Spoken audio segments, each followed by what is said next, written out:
पिछले वीडियो में हमने जैव विकास का अर्थ, उसकी परिभाषा तथा जैव विकास के प्रमुख सिद्धांत डार्विनवाद को समझाया था। इसके बाद उस समय के वैज्ञानिकों ने डार्विनवाद में जो कमियां निकाली थी, उसकी जो आलोचना की थी, उसको भी हमने समझाया था। इसके बाद वैज्ञानिकों ने डार्विनवाद की कमियों को दूर करके संशोधित डार्विनवाद मतलब नव डार्विनवाद की थ्योरी हम लोगों के समक्ष प्रस्तुत की। तो आज हम नव डार्विनवाद को समझने का प्रयास करते हैं। डार्विनवाद के में जैव विकास की जो कमियां थी, उसमें मुख्य रूप से दूर करने का प्रमुख प्रयास जो इन वैज्ञानिकों ने किया, उनमें बीजमैन, हक्सले, सेवरलाइट नाम के वैज्ञानिकों का नाम सबसे पहले आता है। इन्होंने नव डार्विनवाद बनाने में प्रमुख भूमिका निभाई। अब हम नव डार्विनवाद की प्रमुख विशेषताओं को समझते हैं। सबसे पहले जो विशेषता है वो है वेरिएशंस या विभिन्नताएं।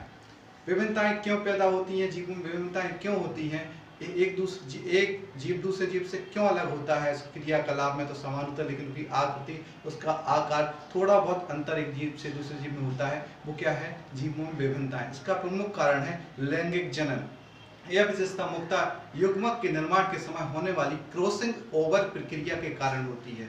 क्रॉसिंग ओवर प्रक्रिया में जो चेंज होता है, उससे विभिन्नताएं जीवों में होती हैं। जैसे माता पिता के गुणसूत्रों के मिश्रण होना या उनमें कमियां होना विभिन्नताओं का प्रमुख कारण है। दूसरा जो कारण है वो है उत्परिवर्तन के कारण।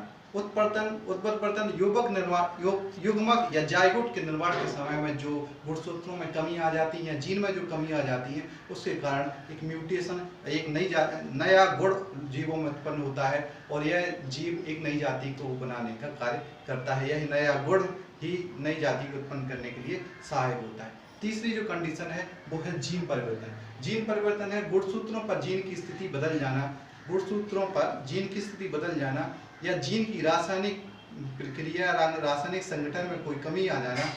यह जीन परिवर्तन ऐसे जीन परिवर्तन कहते हैं। तो यह भी लोगों में विभिन्नता पैदा करने का एक कारण होता है। चौथा कारण होता है जो प्राकृतिक चयन। लाभदायक विभिन्नता वाले जीव स्वयं को वातावरण के अनुकूल बनाए रहते हैं। मतलब जो लाभ वातावरण के अनुसार जो आदतें, जो कंडीशन लाभदायक होती हैं, जीव उसको पीढ़ी दर पीढ़ी भेजते रहते हैं। और जो वातावरण के अनुसार लक्षण हमारे अनुकूल नहीं होते हैं, जीवों के अनुकूल नहीं होते, वो हम एक पीढ़ी से छोड़ते जाते हैं, धीरे धीरे छोड़ते रहते हैं। तो जो आवश्यक और जो जरूरी लक्षण हैं वो तो पीढ़ी दर पीढ़ी ट्रांसफर होते रहते हैं, लेकिन जो जरूरी नहीं है, अवांछित है, उनको हम छोड़ देते हैं। यह भी एक कारण है विभिन्नता का। इससे भी जीवों में विभिन्नता होती है। तो पांचवा जो लक्षण है वो है पृथक्करण।